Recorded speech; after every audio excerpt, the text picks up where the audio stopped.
Before we start, hit that subscribe button and turn on notifications, because the next story might just make you sleep with the lights on. The sirens screamed through the empty streets of Joliet, Illinois, their echo bouncing off brick walls still slick from rain.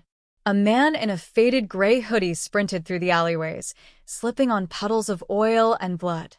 Behind him, squad lights flickered red and blue like a heartbeat gone mad. "Stop. Hands where I can see them." The command cracked through the night. The man froze, chest heaving, eyes wide, then dropped to his knees. His hands trembled as he raised them, whispering something under his breath. When the officers cuffed him, he didn't resist. Instead, he smiled. That man was Eli Warren, 48 years old, just 6 days out of prison after serving 20 years for armed robbery. The crime tonight wasn't another robbery. It was something stranger, a break-in at the same convenience store he'd once held up, the same one that sent him to prison 2 decades ago. Only this time, nothing was stolen. Inside the store, the officers found Eli sitting on the floor behind the counter before the chase began, drinking a bottle of milk, staring blankly at the security camera. He had broken in through the back door, triggered the alarm, and then just waited for the police to come. When Detective Laura Benton arrived at the scene, she saw a man who didn't look desperate, just relieved. "Eli Warren?" she asked, flipping open her notepad. He nodded, still smiling faintly. "You know breaking and entering's a felony, right?" "I know," he said quietly. "That's kind of the point." The detective frowned. "The point?" He looked up, eyes hollow.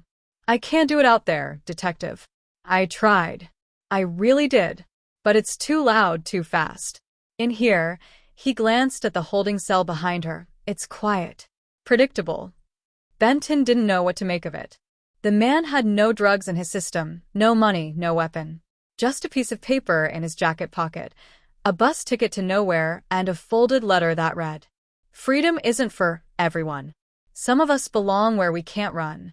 The next morning, Benton dug into Eli's record. 20 years ago, he'd robbed that same store with a fake gun. No one was hurt. He'd taken less than $50 and turned himself in an hour later. Psych evaluations at the time had noted institutional comfort tendencies, a term psychologists used for prisoners who adapt too deeply to prison life, making freedom terrifying. But Benton couldn't shake a feeling that something was off. People who wanted to go back to prison usually didn't choose the same crime scene. Later that day, she visited the prison where Eli had served his sentence, Joliet Correctional Center, now half empty and half forgotten. The warden, a hard-faced man named Kenneth Reeves, greeted her with a wary nod. "Warren? Yeah, I remember him. Quiet guy. Never caused trouble." Reeves poured himself coffee, his tone unreadable. "Did his job in the laundry. Read a lot. Kept to himself." "Did he have friends?" Benton asked. Reeves shrugged. "One maybe. Cellmate named Thomas Reddick. Served time for murder. Got released last year, about 6 months before Warren. Haven't heard from him since." Benton jotted the name down. "Any issues after Reddick left?" The warden paused. "Yeah. Warren got jumpy. Started asking about transfers. Said someone out there was watching him. We thought he meant parole officers, but maybe not." As Benton drove back toward the station, a thought nagged her. What if Eli hadn't broken into that store to get caught, but to warn someone? That night, she visited him in the county jail. The cell light buzzed faintly, casting thin shadows across his face. "Eli," she began, "why that store?" He looked at her, eyes glassy but alert. "Because that's where it started." "Started what?" He leaned forward. "The deal. The one that put me inside." Benton frowned. "You pled guilty back then." "I did," he whispered. "Because that's what they wanted. But you need to understand something, detective. I didn't rob that store alone." Her pen froze midair. "Who was with you?" He hesitated. "Thomas Reddick. My cellmate. We knew each other long before prison. The night of the robbery, it was supposed to be a setup. I was supposed to take the fall. But Thomas, he made me a promise. He said if I kept quiet, I'd be safe inside." "Safe from what?" Eli smiled that same eerie smile. "From the people he worked for." Benton felt a chill crawl up her neck. You're saying someone wanted you locked up? He nodded slowly. For 20 years, I didn't ask questions. Prison was the safest place on earth for me. But then Thomas got out. And I started getting letters. No return address. Just messages like, you're next when you're free. Her stomach turned. You think someone's still after you? I don't think, Eli said softly. I know. Benton pressed him for details, but he only whispered one final sentence before retreating to the corner of his cell. They don't like unfinished business. The next morning, Benton requested Reddick's parole file, but it was gone. Deleted. No trace in the system. No forwarding address. And when she checked the surveillance from the night Eli broke into the store, she noticed something chilling, a shadowy figure standing outside across the street, watching, unmoving, long before the police arrived. The figure never appeared again on camera. No face. No movement. Just a silhouette that disappeared the moment the sirens came. But the real shock came 2 days later. When Benton returned to question Eli again, she found his cell door open, and Eli Warren was gone. All that remained on his bed was a single folded note. You can't protect someone who feels safer behind bars. If you think Chapter 1 was dark, you haven't seen anything yet. Hit that subscribe button because what happens next will leave you speechless. Rain lashed against the windows of the Joliet County Jail as Detective Laura Benton stared at the empty cell. The air inside still smelled of cold metal and bleach, the faint indentation of Eli Warren's body visible on the thin mattress. The note he'd left sat on her desk, already smudged from the countless times she'd unfolded and refolded. You can't protect someone who feels safer behind bars. But it wasn't the note that haunted her. It was the impossibility of his disappearance. There were no signs of forced entry. No broken locks. No witnesses. The corridor cameras, all of them, had gone black for exactly 6 minutes at 3:14 a.m. When they came back online, Eli was gone. 6 minutes. That was all it took for a man to vanish from a high-security jail cell. Benton's partner, Detective Ryan Hale, leaned against the wall, sipping stale coffee. So, what are we saying here? He Houdini'd his way out. Benton ignored the sarcasm. No. Someone let him out. By morning, the department was on lockdown. Internal affairs swept through the jail, questioning guards and reviewing footage. Benton went back to square one. Eli's history, his cellmate, his crimes, his supposed deal. The deeper she dug, the stranger it got. Reddick, the ex-cellmate, had no digital footprint. No social security, no phone, no address. Even the state parole board denied ever processing his release. It was as if he'd been erased. But then, a break or something like it. A janitor from Joliet Correctional called Benton privately. Detective, the man whispered, I think you should see something before it disappears too. The prison was quiet when she arrived, the kind of silence that made every footstep echo like a confession. The janitor, an older man named Hayes, led her down into the unused laundry tunnels, a labyrinth of rusted pipes and concrete walls, reeking of detergent and mold. This used to be their job, Hayes said, flashing his light along the walls. Eli and Reddick. They ran the night shifts down here. He stopped in front of an old electrical panel. Its door hung crooked, like it had been pried open many times. Inside, behind the wires and dust, Benton saw something that didn't belong, a hidden metal box, bolted to the wall. Inside were letters, dozens of them, each one sealed, yellowed with age, stamped but never mailed. She pulled one out carefully. Thomas, the plan worked. He took the fall. They believe it was me. I'll keep my head down inside. But the others, they'll come for you, if they find out what you did. No signature, just an initial. E. Benton's pulse quickened. He wasn't lying, she muttered. Hayes frowned. About what? That someone wanted him inside, and maybe wanted Reddick out. Later that evening, Benton drove through the outskirts of town, following an address scribbled on the back of one of those letters, Reddick's supposed last known contact, an abandoned farmhouse 30 miles south of Joliet. The place looked like it had been forgotten for years. Boarded windows, vines creeping up the walls, and a rusted pickup truck half buried in mud. But as Benton stepped out of her car, she saw something that didn't fit the decay: fresh tire tracks, cutting deep through the wet soil. Her flashlight swept across the porch, catching a glint of metal, a Joliet County Jail officer's badge. Inside, the house smelled of dust and gasoline. Papers littered the floor, some burned, others covered in frantic handwriting. The walls were lined with newspaper clippings, all about missing parolees, all from the same correctional facility. At the center of the room stood a corkboard filled with photographs, mugshots of former inmates, all connected by red string. And right in the middle, Eli Warren. Pinned beside him was another photo, Detective Laura Benton. Her breath hitched. Someone had been watching her. She drew her gun and moved deeper into the house, her flashlight slicing through the dark. Then came the sound, faint, rhythmic, from the basement below. A slow, hollow thud, like someone knocking on metal from the inside. "Joliet PD. Identify yourself," she called out. Silence. Then another knock. Benton descended the creaking steps, heart hammering. The air grew colder, heavier. The beam of her light hit a row of lockers, each marked with a number. They looked military, old, dented, stained. The last one was slightly ajar. She reached for it and froze. Inside wasn't Eli.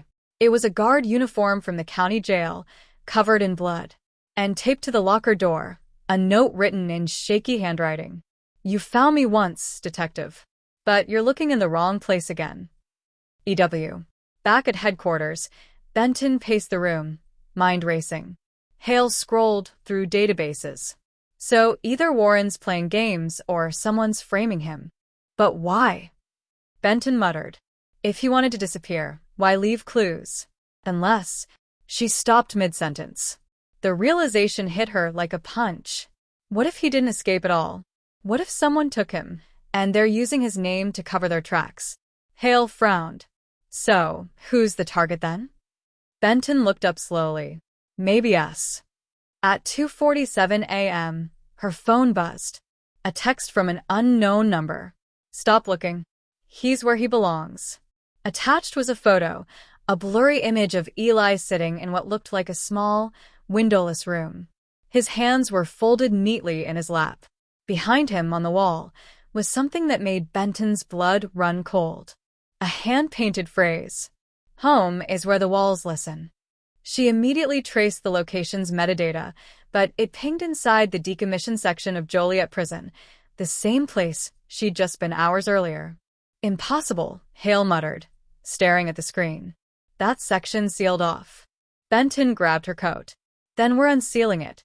When they reached the prison's east wing, the air felt wrong, heavy, damp, alive with echoes. Their flashlights cut through the dark hallways, revealing peeling paint and shattered glass. In one cell, a single bulb flickered weakly. On the wall, written in what looked like charcoal, were 3 words. "He's still here." And under it, fresh fingerprints. Hale raised his light higher. "Laura, look."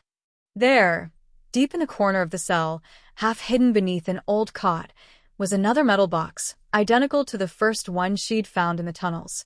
Benton pried it open with her knife. Inside was a cassette tape, a label written in fading ink. "The Truth About Thomas." She slipped it into her pocket. "We'll play it at the lab," she whispered.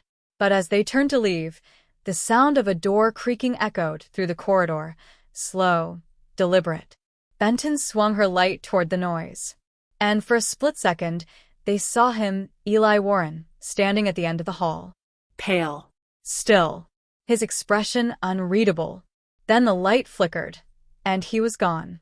All that remained was his voice, faint and distorted, echoing off the walls. "You shouldn't have come back here. If you've made it this far, you're one of the few who can handle the truth." Hit that subscribe button because after this chapter, you'll question what freedom really means. The tape player whirred as Detective Laura Benton sat in the dim light of the evidence room. Rain beat steadily against the windows, each drop like a metronome to her pulse. The cassette tape found inside the abandoned cell lay on the table, labeled in trembling handwriting. "The Truth About Thomas." Her partner, Detective Ryan Hale leaned on the counter beside her. You sure you want to play this without backup? Benton exhaled slowly. If what's on this tape explains what happened to Eli, I'm not waiting another second. She pressed play. At first, only static. Then a voice, cracked, hollow, and unmistakably Eli Warren's. If you're hearing this, it means they got to me. I don't know how much time I have left. Thomas wasn't who he said he was. None of them were. They built something inside the prison, a network, a system. Not for escape, but for control. Benton exchanged a glance with Hale. They call it the Home Project, Eli's voice continued. It started as rehabilitation, but it turned into something darker. They studied us, the ones who didn't want to leave. They wanted to know why. Why some of us felt safer, locked away. Why some couldn't survive freedom. A chair scraped faintly in the recording, followed by a trembling breath. Thomas, he wasn't an inmate. He was part of them. He posed as one of us to study how deep the mind can bend before it breaks. He said the walls had ears. I didn't believe him until they started whispering back. Static filled the room again. Then Eli's voice, barely above a whisper. If I disappear, don't look for me, because they'll find you instead. The tape clicked to an end. For a long time, neither detective spoke. The hum of the fluorescent light seemed deafening. Finally, Hale muttered, so this Reddick guy, he's not a convict. He's part of some kind of psychological program. Benton nodded slowly. And Eli was their subject. But when Thomas got released, maybe he wasn't done experimenting. The next step was obvious. They needed to find Thomas Reddick, if that was even his real name. Hours later, in a dusty state records office, Benton dug through decades-old personnel files. Her fingers froze when she found it. Dr. Thomas Reddick, clinical psychologist, formerly contracted under the Department of Corrections. Suspended in 2005 for unauthorized human experimentation. The suspension report described his project, a behavioral study exploring institutional dependency, the tendency of long-term inmates to develop psychological comfort in confinement. He'd called it locked mind syndrome. And his primary test subject? Eli Warren. Night fell by the time Benton and Hale reached the address listed on the file, an abandoned psychiatric facility on the edge of Kankakee County. The building loomed against the storm, its broken windows glinting like teeth in the lightning flashes. Why is it always the creepy places? Hale muttered, unholstering his weapon. Benton ignored him, pushing open the rusted doors. The air inside was thick with mold and silence. Dust coated the old gurneys and file cabinets. Every step echoed like it was being listened to. They moved deeper, following faint footprints through the grime, fresh ones. The trail led to a room marked Ward C, experimental therapy. Inside were rows of chairs bolted to the floor, facing mirrors that weren't really mirrors, two-way glass. On the other side, behind shattered panels, they saw dozens of videotapes stacked on shelves. Each was labeled with an inmate's name. Benton's flashlight stopped on one that made her skin crawl. E. Warren, Session 48. They played it. The old monitor crackled to life, revealing a younger Eli sitting in a small white room, wearing a jumpsuit. Across from him sat Thomas Reddick, tall, calm, clipboard in hand. Reddick, how do you feel when I talk about release? Eli, nervous. Reddick, why? Eli, because there's no order out there. Here, I know what every day brings. Reddick, so you feel safe here? Eli, safe, yes, but not free. Reddick leaned forward, smiling faintly. Freedom isn't safety, Eli. Some people aren't built for it. The screen flickered, cutting to another session. Eli looked weaker, thinner, more broken. Eli, you said if I stayed quiet, I'd be protected. Reddick, you are protected. Inside you belong. Outside you vanish. The recording ended abruptly. Hale's jaw clenched. He was brainwashing him. Not just him, Benton said, scanning the room. He was studying everyone like him, inmates who couldn't adjust. And when the project got shut down, he took it off the books. Meaning? Benton's eyes darkened. He kept experimenting. Off the grid. A sudden noise cut through the silence. A faint scrape from behind the glass. Benton swung her light toward it. On the other side of the cracked mirror, a figure stood motionless in the shadows. Thomas Reddick. Benton shouted. The figure stepped forward, older now, his white hair slicked back, his expression eerily calm. Detective Benton, he said through the broken intercom. You shouldn't be here. Where's Eli? She demanded. Reddick smiled. He's home.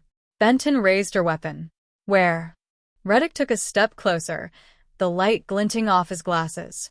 You still don't understand, do you? He's been home the whole time.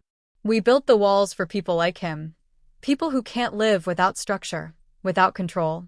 They don't survive freedom, Detective. They fear it.